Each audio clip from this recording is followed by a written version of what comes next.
नमस्कार, मैं हूं अंकुर और आप देख रहे हैं सत्य हिंदी का न्यूज बुलेटिन। एक नजर अब तक के सुर्खियों पर। लोकसभा में विपक्ष के नेता राहुल गांधी ने बुधवार को संविधान पर आरएसएस प्रमुख मोहन भागवत बयान को लेकर उन पर निशाना साधा और उन पर देशद्रोह का आरोप लगाया।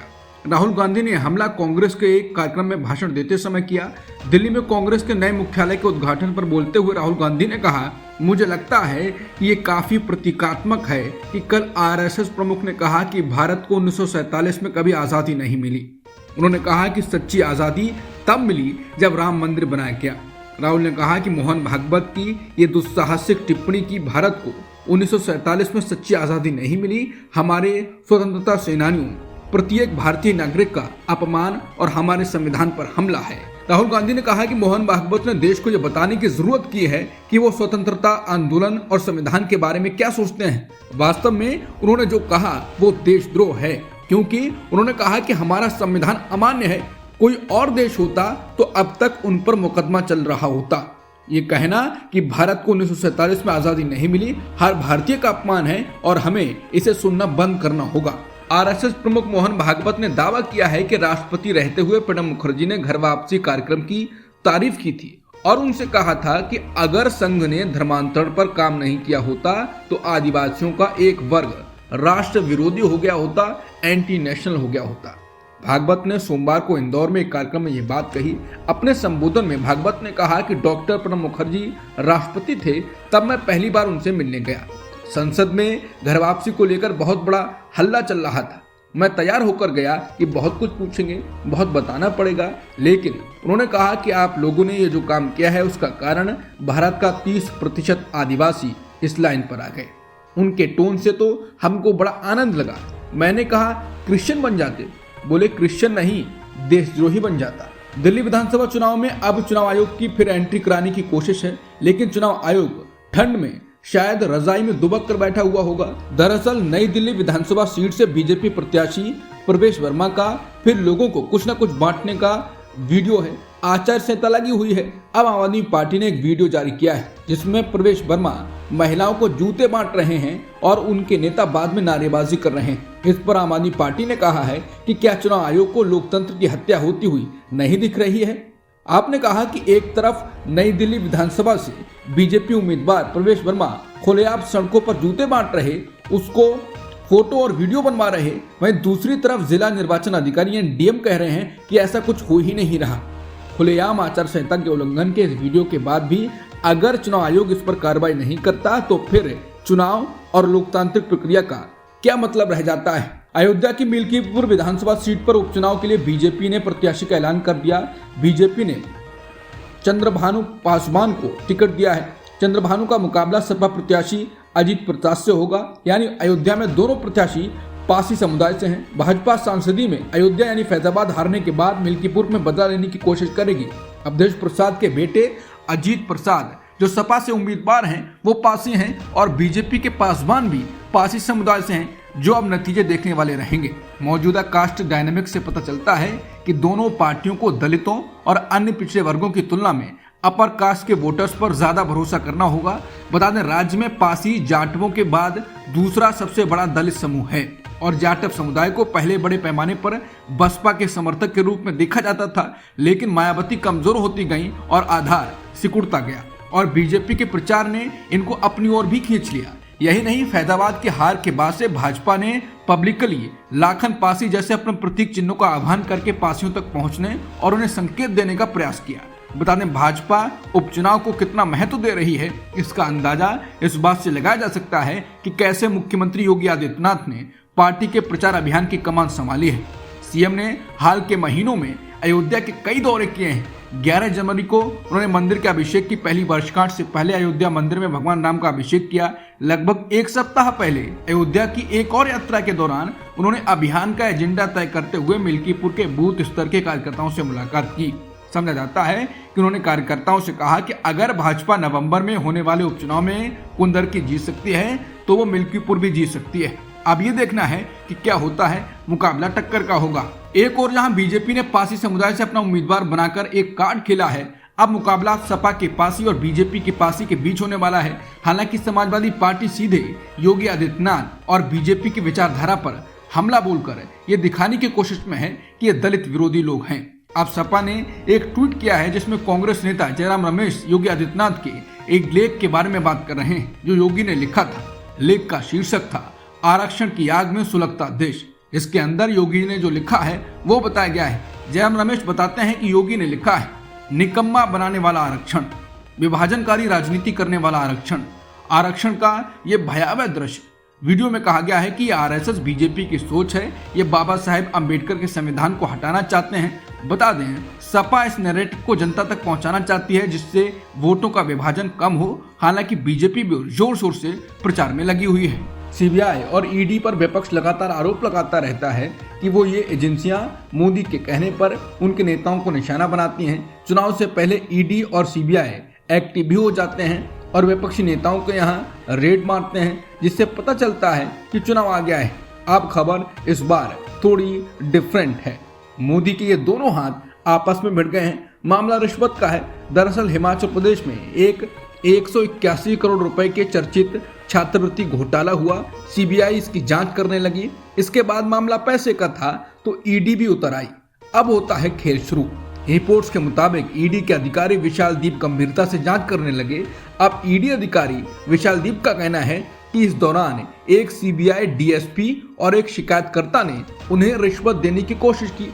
दीप का आरोप है कि सीबीआई डीएसपी ने उन्हें धमकाया भी।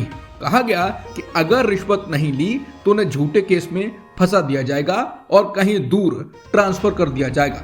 आरोपों के हिसाब से पहले से जांच कर रहे सीबीआई के डीएसपी के आरोपियों से बात बन चुकी थी। ईडी को पैसे देकर रफा दफा करने की कोशिश थी।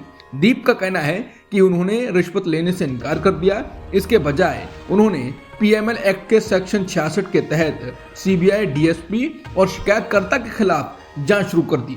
दीप का आरोप है कि उनके खिलाफ जो एफआईआर दर्ज हुई है वो स्कॉलरशिप घोटाले के आरोपियों ने करवाई है। उन्होंने सीबीआई की शुरुआती जांच को भी गलत बताया है। दीप ने सीबीआई पर अपने घर और ऑफिस की गैर कानूनी तरीके से तलाशी लेने का भी आरोप लगाया। उनका कहना है कि 23 दिसंबर 2024 को सीबीआई अफसर बिना वारंट और महिला कांस्टेबल के उनके घर घुस गए। उस समय उनके घर में उनकी पत्नी, बच्चे और बुजुर्ग माता पिता मौजूद थे। दीप के मुताबिक सीबीआई ने वो सबूत जब्त कर लिए जो उन्होंने सीबीआई अफसरों और शिकायतकर्ताओं के खिलाफ इकट्ठा किए थे। हालांकि सरकारी रिकॉर्ड में तलाशी 24 दिसंबर को दिखाई गई। दीप का दावा है कि तलाशी एक दिन पहले ही कर ली गई थी ताकि अहम सबूत मिटाए जा सकें।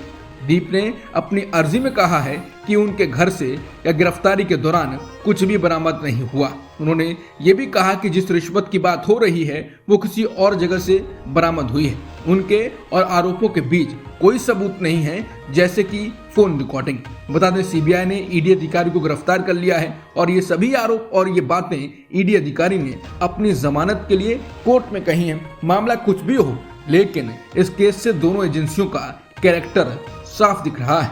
मालूम हो कि पहले भी इन एजेंसियों के अधिकारी रिश्वत के साथ पकड़े जा चुके हैं। दिल्ली में चुनाव में सियासी संग्राम जारी है। इस बीच अब केजरीवाल की टेंशन बढ़ने वाली है। गृह मंत्रालय ने शराब घोटाले से जुड़े कथित मनी लॉन्ड्रिंग मामले में दिल्ली के पूर्व सीएम अरविंद केजरीवाल पर धन शोधन निवारण अधिनियम यानी पीएमएलए के तहत मुकदमा चलाने की इजाजत ईडी को दे दी है। मंत्रालय का ये फैसला दिल्ली के उपराज्यपाल वीके सक्सेना द्वारा इस मामले में दिल्ली के पूर्व मुख्यमंत्री के खिलाफ मुकदमा चलाने की मंजूरी दिए जाने के बाद आया है। जांच एजेंसी को दिल्ली के पूर्व मुख्यमंत्री के खिलाफ आरोप तय करने में मदद मिलेगी। केजरीवाल के खिलाफ आरोप तय होने के बाद मुकदमा शुरू हो सकता है। इससे उनके लिए दिल्ली के मुख्यमंत्री के तौर पर वापसी करना और ज्यादा मुश्किल हो जाएगा।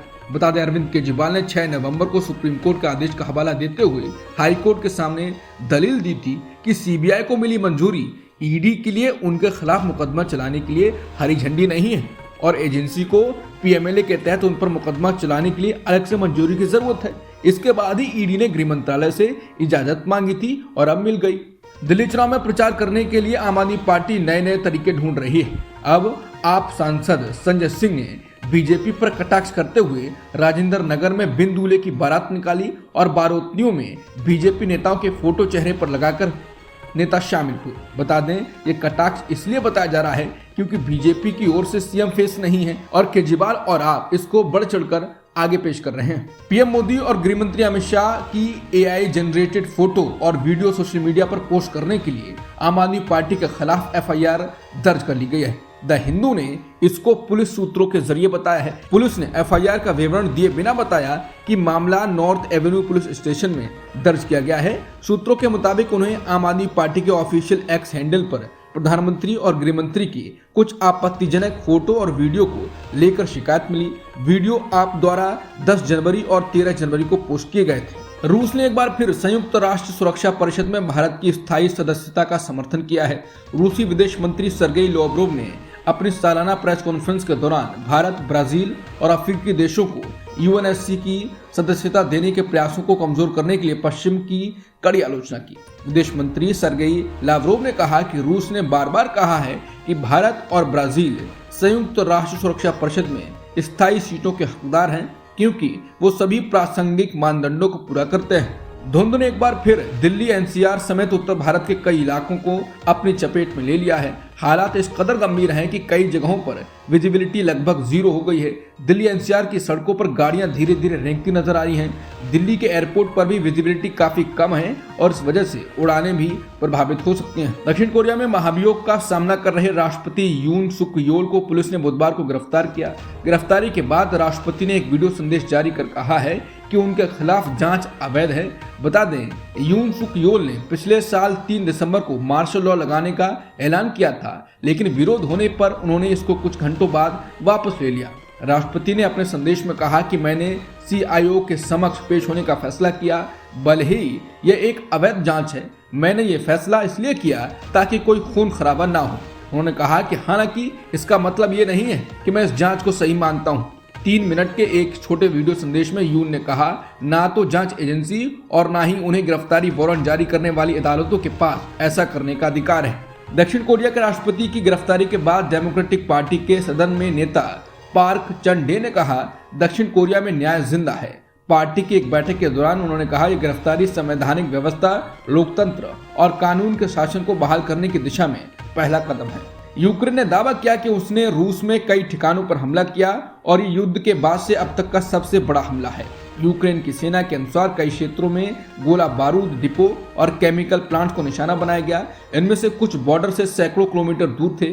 यूक्रेन की खुफिया एजेंसी ने BBC को बताया है ये हमला रूसी क्षमताओं के लिए दर्दनाक झटका है, लेकिन रूस ने कहा कि उसने यूक्रेन की ओर से दागी गई मिसाइलों और स्टॉर्म शैडो क्रूज मिसाइल को मार गिराया है। रूस ने यह भी कहा है कि वो इस हमले का जवाब देगा। ओलंपिक मेडल जीतना हर खिलाड़ी का सपना होता है। वो इसके लिए सालों तक मेहनत करते हैं, तब जाकर एक ओलंपिक मेडलिस्ट कहलाते हैं। वही उनकी कमाई है और वो उसको हमेशा सुरक्षित रखना चाहते हैं। हालांकि कितना अजीब हो कि ओलंपिक का मेडल ही फीका पड़ने लगे और रंग छोड़ने लगे, यही हुआ है। पेरिस ओलंपिक में मेडल जीतने वाले भारतीय खिलाड़ियों का कहना है कि महज 7 दिन के अंदर ही मेडल फीका पड़ने लगा। ये शिकायत भारतीय निशानेबाजों ने की है। भारतीय निशानेबाज स्वप्निल कुसाले, सरबजोत सिंह और मनु भाकर ने बताया कि पेरिस ओलंपिक में उन्हें जो मेडल दिए गए उनका रंग छूटना लगा है। वो ये देखकर निराश हैं। भारतीय ओलंपिक संघ इसकी शिकायत अंतर्राष्ट्रीय ओलंपिक संघ में करने वाला है। अब तक की खबरों में इतना ही। बाकी खबरों के लिए बने रहिए सत्यहिंदी.com के साथ।